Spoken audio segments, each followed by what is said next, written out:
Hello everyone, स्वागत है आपका हमारे यूट्यूब चैनल में। जैसा कि दोस्तों आज की इस क्लास में हम लोग कवर करने वाले हैं रिस्पायरेटरी सिस्टम को। जैसा कि पिछली वीडियो में हमने जो है ऑलरेडी काफ़ी सारे प्रश्नों को कवर किया हुआ है, जो कि आपको प्ले लिस्ट में अवेलेबल मिल जाएगा, तो वहाँ से जाकर आप लोग विजिट कर सकते हैं। इसके अलावा यहाँ पर आज जो हम लोग जो है यहाँ से कवर करने वाले हैं, चूंकि टॉपिक वाइज प्रश्नों को कवर किया गया है। एक टॉपिक में मुश्किल से आपका जो है 15 से 20 प्रश्न आपका दिया गया है। मीन्स की अगर देखा जाए तो जैसा कि यहाँ पर आपको श्वसन तंत्र से दिया गया है, जो कि आपका रिस्पायरेटरी सिस्टम से दिया गया है।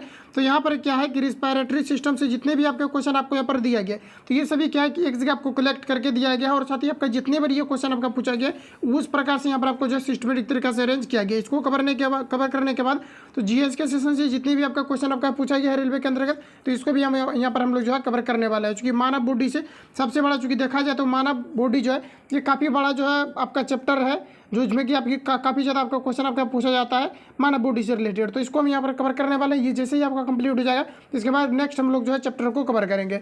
तो यहाँ से देखिए जो क्वेश्चन आपका पूछा गया है, देख पाएंगे आपका आरआरबी जेई के एग्जाम में, साथ ही यहाँ पर देख पाएंगे एलपी टेक्नीशियन के एग्जाम में, साथ ही आपका जो भी एग्जाम आपका कंडक्ट हुआ है सभी में आपका रिपीट हुआ है। तो यहाँ पर देखिए जो फर्स्ट क्वेश्चन हमारा नेक्स्ट में फर्स्ट में आपको पूछा जा रहा है कि जीवाणुओं में श्वसन स्थल क्या है, ये आपको पर बताना है। तो ये आपका जो है मीसोसोम है, ऑप्शन यहाँ पर आपका सी राइट हो जाएगा।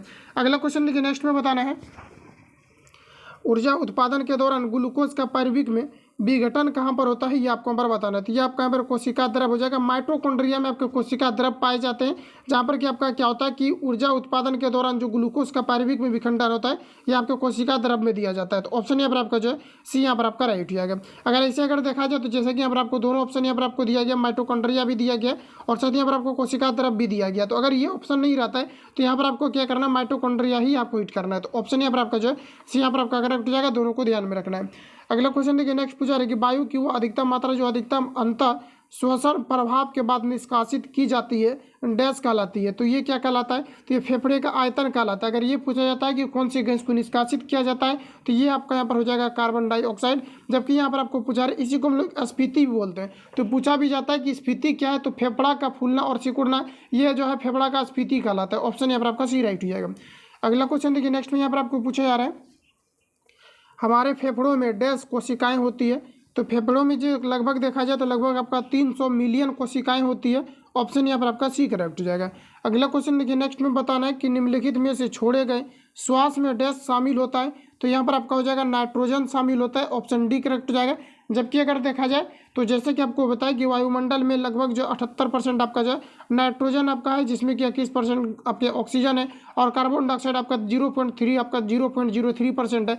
तो यहाँ पर अगर देखा जाए तो जैसे कि आपको बताया कि कार्बन जो आपके नाइट्रोजन है ये सबसे अधिक है, और ये भी क्या होता है कि फेफड़ा तक ये आपका आता है, और यहाँ से ये पुनः जब रिटर्न होता है तो नाइट्रोजन चूंकि अधिक है तो ये अधिक मात्रा में आएगा, तो ज़्यादा मात्रा में अगर देखा जाए तो नाइट्रोजन आपका रिटर्न होता है। ऑप्शन यहाँ पर आपका सी करेक्ट डी करेक्ट हो जाएगा। और ये क्वेश्चन आपका कल आपका रिपीट भी हुआ था, तो ध्यान में रखेंगे ये आपका ज़्यादातर आपका जो है रिपीट आपका हुआ क्वेश्चन है। अगला क्वेश्चन देखिए नेक्स्ट पूछा रहे, नाड़ी की धड़कन यानी पल्स भी डैश से मापी जाती है। तो ये तंत्रिका से मापी जाती है, ठीक है।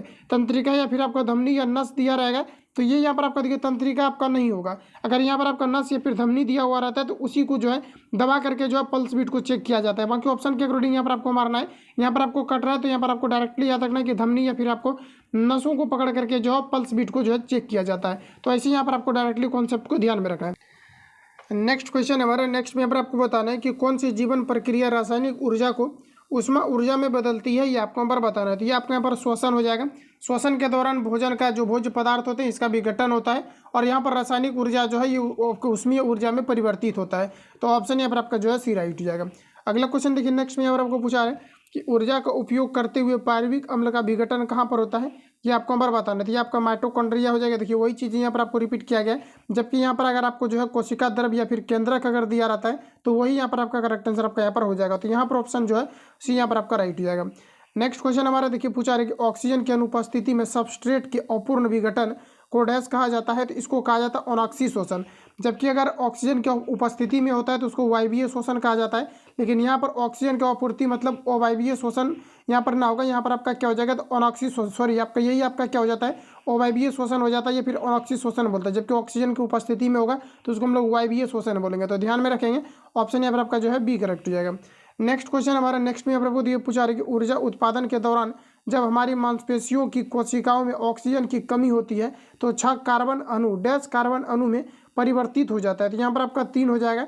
लेकिन अगर देखा जाए तो 4 कार्बन अणु का जो हेरफेर आपका होता है यहाँ पर आपका correct answer option number C यहाँ पर आपका करेक्ट हो जाएगा। अगर 4 दिया हुआ रहता है तो 4 ही आपका जो है करेक्ट आंसर आपका हो जाएगा। अगला क्वेश्चन देखिए पूछा रहा है कि अंतः श्वसन के दौरान फेफड़े डैश के कारण हवा से भर जाते हैं। तो यहाँ पर आपका हो जाएगा फेफड़ों की स्फीति के कारण से। तो एक्सप्लेन मैंने आपको बताया हुआ है, ऑप्शन सी यहाँ पर आपका राइट हो जाएगा। अगला क्वेश्चन हमारा अगला में जो यहाँ पर आपको पूछा रहा है कि निश्वसन डैश द्वारा होता है। तो निश्वसन करने का मतलब है कि जब हम लोग क्या करते हैं तो हम लोग ऑक्सीजन को लेते हैं और जब पुनः कार्बन डाइऑक्साइड को बाहर निकालते हैं तो इसी को निश्वसन कहा जाता है। और यहाँ पर आपको बताना है ये किसके द्वारा होता है। तो ये आपका हो जाएगा फेफड़ों की स्फीति के कारण से होता है। फेफड़ों का फूलना और सिकुड़ना यह स्फीति कहलाता है। और फेफड़ों का जब ये सिकुड़ता है, जब बाहर गैस हम लोग छोड़ते हैं तो ये आपका यहाँ पर स्फीति का कारण बनता है और ये निश्वसन कहलाता है। ऑप्शन यहाँ पर आपका बी करेक्ट हो जाएगा। नेक्स्ट क्वेश्चन हमारा है कि सांस लेने की प्रक्रिया डैश में शामिल है। तो ये आपका यहाँ पर हो जाएगा प्रश्वसन हो जाएगा और निश्वासन हो जाएगा। तो देखिए प्रश्वासन जो दिया गया है इसमें यहाँ पर क्या होता है कि हम लोग सांस को अंदर खींचते हैं, जबकि निश्वासन अगर देखा जाए तो इससे हम लोग सांस को बाहर छोड़ते हैं। ऑप्शन यहाँ पर आपका जो है एक करेक्ट हो जाएगा। अगला क्वेश्चन हमारा नेक्स्ट देखिए पूछा रहा है कि मानव शरीर में श्वसन वर्णक क्या है, यह आपको यहाँ पर पूछा रहा है। तो यहाँ पर आपका हो जाएगा हीमोग्लोबिन। ऑप्शन यहाँ पर आपका बी करेक्ट होगा। श्वसन वर्णक जो है ये आपका हीमोग्लोबिन ही होता है। हीमोग्लोबिन ही ऑक्सीजन को पकड़ता है और ये क्या करता है कि आरबीसी में मिला करके बॉडी के सभी अंगों तक जो पहुंचाने का कार्य करता है, ये आपके हीमोग्लोबिन के द्वारा किया जाता है। पूछा भी जाता है कि हीमोग्लोबिन का यानी ब्लड का लाल जो रंग होता है ये किस रंजक के कारण से होता है। तो इसमें एक हीम नामक रंजक पाया जाता है, इसी के कारण से होता है। और साथ ही आपको यहाँ पर याद रखना कि Fe जो आपका आयरन होता है ये भी आपके ब्लड के अंदर ही आपके पाए जाते हैं। ऑप्शन यहाँ पर आपका बी करेक्ट हो जाएगा। अगर ये पूछा जाता है कि ब्लड के अंदर कौन से जो आपका अगर ये पूछा जाता है, अगर निम्नलिखित में से अगर पूछा जाता है कि ब्लड में क्या पाया जाता है, तो आपको याद रखना हार्मोन जो होता है ये आपके ब्लड में आपके पाए जाते हैं। तो ध्यान में रखेंगे, चूंकि आपके रिपीटेड क्वेश्चन है ग्रुप डी के एग्जाम में, इसलिए यहाँ पर आपको जो भी हाईलाइटेड पॉइंट है ये मैं आपको जो कवर करते चल रहा हूँ। अगला क्वेश्चन देखिए नेक्स्ट में पूछा रहा है हमारे शरीर में ऊर्जा प्रदान करने के लिए निम्नलिखित में से कौन O2 जुड़ता है, ये आपको यहाँ पर बताना है। तो ये ग्लूकोज जोड़ता है। ऑप्शन यहाँ पर आपका डी राइट हो जाएगा। अगला क्वेश्चन है 18 नंबर की डैश की अनुपस्थिति से अवायवीय श्वसन होता है। अवायवीय यानी कहने का मतलब है कि वायु की अनुपस्थिति में होगा। तो ये ऑक्सीजन की अनुपस्थिति के कारण से होता है। तो ऑप्शन यहाँ पर आपका जो है ए करेक्ट हो जाएगा। अगला यहाँ पर आपको देखिए नेक्स्ट में पूछा जा रहा है कि मानव मस्तिष्क कितने ग्राम का होता है, ये आपको यहाँ पर पूछा जाता है। ये लगभग आपका जो है 1350 ग्राम का होता है। ऑप्शन यहाँ पर आपका ए राइट हो जाएगा। नेक्स्ट क्वेश्चन हमारा देखिए पूछा रहा है कि ग्रे मैटर में डैश होता है। तो ग्रे मैटर में क्या क्या होता है ये आपको यहाँ पर पूछा रहा है। तो इसमें देखिए तंत्रिका कोशिका जो होता है ये आपके ग्रे मैटर के अंतर्गत आपका आता है। बाकी ऑप्शन को देख लेते क्या कुछ यहाँ पर आपको दिया गया है। ऑप्शन ए में यहाँ पर आपको दिया गया है कि काफ़ी संख्या में न्यूट्रॉन, ये सब आपका गलत हो जाएगा। डायरेक्ट देखिए आंसर को देख लीजिए।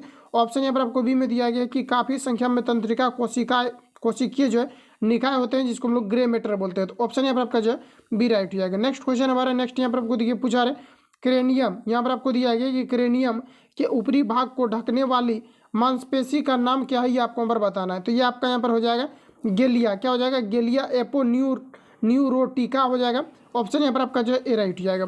अगला क्वेश्चन देखिए नेक्स्ट में यहाँ पर आपको बताना है कि मनुष्य के शरीर में क्रेनियल तंत्रिकाओं की संख्या कितनी होती है, ये आपको यहाँ पर पूछा रहा था। ये 12 जोड़ी होती है। ऑप्शन यहाँ पर आपका ए करेक्ट हो जाएगा।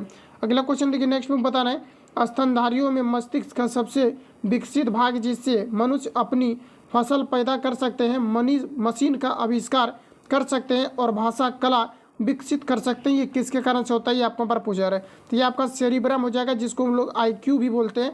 और साथ ही यहाँ पर आपको याद रखना है कि मानव मस्तिष्क का जो अग्र मस्तिष्क होता है उसी का भाग आपका जो है सेरिब्रम होता है। तो ऑप्शन यहाँ पर आपका ये राइट हो जाएगा। नेक्स्ट क्वेश्चन देखिए पूछा जा रहा है कि सेरिब्रम किससे संबंधित है, ये आपको पर बताना है। तो ये मस्तिष्क का भाग है। ऑप्शन यहाँ पर आपका सी करेक्ट हो जाएगा। अगला क्वेश्चन देखिए पूछा जा रहा है कि न्यूरॉन इकाई है। तो ये आपका यहाँ पर हो जाएगा तंत्रिका उत्तक की जो इकाई है ये आपके न्यूरॉन है। ऑप्शन यहाँ पर आपका जो है डी करेक्ट हो जाएगा। नेक्स्ट क्वेश्चन है हमारा जीव विज्ञान की दृष्टि से शरीर के सभी प्रकार के उद्दीपनों का ग्रहण किस तंत्र द्वारा किया जाता है, ये आपका यहाँ पर हो जाएगा तंत्रिका तंत्र। ऑप्शन सी करेक्ट हो जाएगा। बॉडी में किसी प्रकार का हलचल होने के कारण से तंत्रिका तंत्र ही जो है ब्रेन को ये जो है संवेदना भेजती है। तो ऑप्शन यहाँ पर आपका सी करेक्ट हो जाएगा। नेक्स्ट क्वेश्चन हमारा नेक्स्ट यहाँ पर आपको देखिए पूछा रहे मनुष्यों में जो मांसपेशियों को हड्डियों से जोड़ने वाला उत्तक क्या कहलाता है, ये आपको यहाँ पर बताना है। तो ये आपका जो है कंडरा कहलाता है, जबकि अगर हड्डी से हड्डी को जोड़ा जाता है जिसको हम लोग टेंडन बोलते हैं। तो यहाँ पर जो आपका करेक्ट आंसर हो जाएगा, सॉरी आपको लिंगामेंट बोलते हैं, क्या बोलते हैं लिंगामेंट बोलते हैं। तो यहाँ पर जो आपका हो जाएगा ये आपका कंडरा हो जाएगा। ऑप्शन यहाँ पर आपका जो है ए करेक्ट। अगला में यहाँ पर आपको बताना है कि खिलाड़ी के बॉडी में किस प्रकार की जो है अम्ल का प्रभाव होता है, तो ये आपका यहाँ पर हो जाएगा लैक्टिक अम्ल का प्रभाव होता है। इसका ऑप्शन का क्वेश्चन कट रहा है, ऑप्शन यहाँ पर आपको एक करेक्ट हो जाएगा, ध्यान में रखेंगे। नेक्स्ट क्वेश्चन हमारे, एक औसत वयस्क मनुष्य के कंकाल में हड्डियों की कुल संख्या कितनी होती है, ये आपको हमारा बताना है। तो ये जो है 206 होता है, लेकिन अगर बच्चों में अगर देखा जाए तो लगभग आपका जो है 300 हड्डी आपके पाए जाते हैं, जो कि काफ़ी ज़्यादा जुड़ने के बाद जो है 206 तक आते हैं। तो ऑप्शन यहाँ पर आपका जो है बी करेक्ट हो जाएगा। नेक्स्ट क्वेश्चन हमारा, नेक्स्ट यहाँ पर आपको देखिए पूछा रहा है कि डैश प्रचुर मात्रा में सफ़ेद फाइबर पाए जाते हैं, तो ये आपका यहाँ पर हो जाएगा सिराओं में, ऑप्शन यहाँ पर आपका बी करेक्ट हो जाएगा। अगला क्वेश्चन हमारा नेक्स्ट में यहाँ पर आपको देखिए पूछा रहा है, मनुष्य के शरीर में यहाँ पर आपको बताना है कि वर्टिब्रेट निम्न में से किसका भाग होता है, ये आपको हमारा पूछा है। तो रीढ़ की हड्डी का ही जो है वर्टिब्रेट एक भाग होता है, और इसी को हम लोग जो है यहाँ से आपका क्या होता है कि रीढ़ का जो हड्डी होता है, बॉडी में किसी प्रकार का अगर संवेदनाएं या फिर किसी प्रकार का हलचल होता है रीढ़ की हड्डी के द्वारा, ये जो है पहुंचाने का जो कार्य किया जाता है, ये क्या होता है, ये मस्तिष्क तक पहुंचाने का कार्य किया जाता है। तो ऑप्शन यहाँ पर आपका जो है सी करेक्ट हो जाएगा। अगला में यहाँ पर आपको देखिए नेक्स्ट में जो पूछा जा रहा है, यहाँ पर आपको बताना है कि मानव शिशु के शरीर में कितनी हड्डियां होती है। तो लगभग अगर देखा जाए तो छोटे बच्चे में लगभग 300 हड्डियां पाई जाती है, लेकिन यहाँ पर अगर बात किया जाए तो जो दिया गया यहाँ पर आपको 270, तो ये घटने के बाद शिशु के बारे में कहा जा रहा है। जबकि देखा जाए तो काफ़ी जब छोटा बच्चा रहता है, जब जन्म लेता है, तो लगभग 300 हड्डी जो है पाई जाती है। तो ऑप्शन यहाँ पर आपका जो है सी करेक्ट हो जाएगा। अगला क्वेश्चन हमारा नेक्स्ट में यहाँ पर आपको देखिए पूछा जा रहा है कि डैश हड्डियों को जोड़ता है। तो हड्डियों को जो जोड़ने का कार्य किया जाता है, ये लिंगामेंट के द्वारा किया जाता है। तो फैक्ट में मैंने आपको कवर भी किया हुआ है, ऑप्शन सी यहाँ पर आपका राइट हो जाएगा। अगला क्वेश्चन हमारा कि डैश एक मानव हड्डी का जोड़ नहीं है। तो यहाँ पर अगर देखा जाए तो बाल और यहाँ पर आपको सर्किट दिया गया है, बॉल और सर्किट, तो ये सभी क्या है कि ये घुटना वाली हड्डी को जोड़ता है। इसके अलावा यहाँ पर आपको दिया गया ग्लाइडिंग या फिर जांघ की हड्डी, तो ये सभी क्या है कि एक दूसरे से आपका जुड़ा हुआ होता है। और यहाँ पर अगर मैक्रो अगर देखा जाए तो ये किसी प्रकार का आपका हड्डी से जोड़ने का जो है इसका संबंध नहीं रहता है। तो ऑप्शन यहाँ पर आपका जो है सी करेक्ट।